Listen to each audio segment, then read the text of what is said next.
เอาลงยูทูบ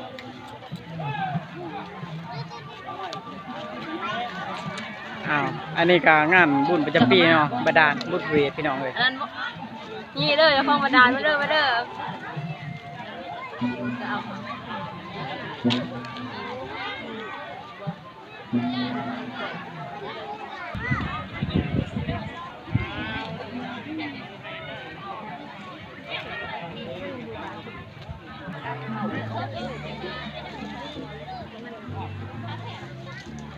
จั่วนี่มาสุกฉลากนะแม่เจ้าจั่วนะกับบาททางล่างนะใส่บาทเนี่ยฮะในบ้านนี่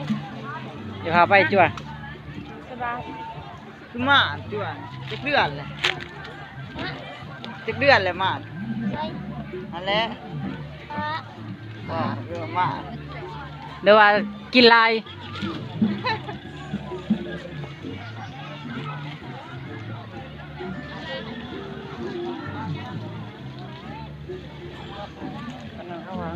บาทคลัม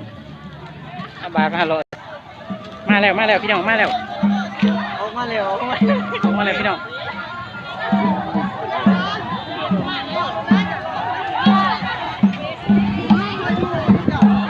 ชนต้นไม้แล้ว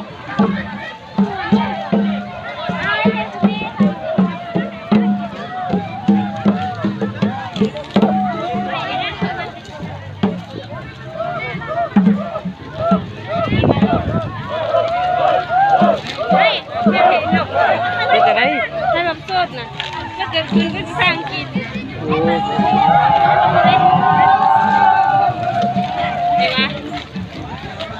ได้แล้ว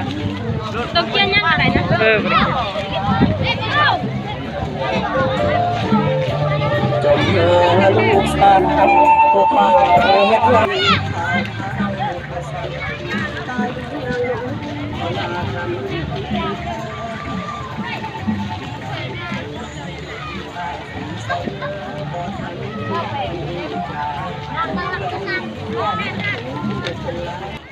ขึ้นมาสูงๆนี่มันจะแก่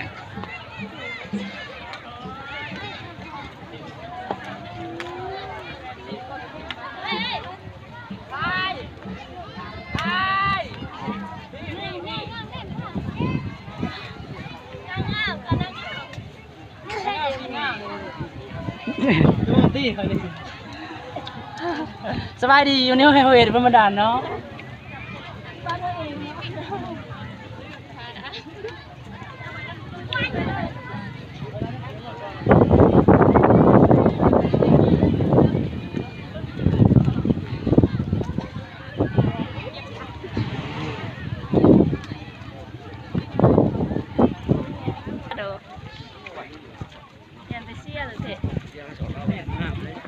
ดีใจไว้ดีใจข้างหน้าแล้วเมื่อวานเนี่ยว่าเป็นมุดจับสองมาความทรงดี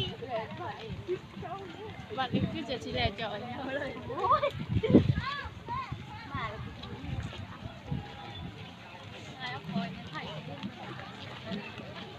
ไปหลังมาแล้วเด้อ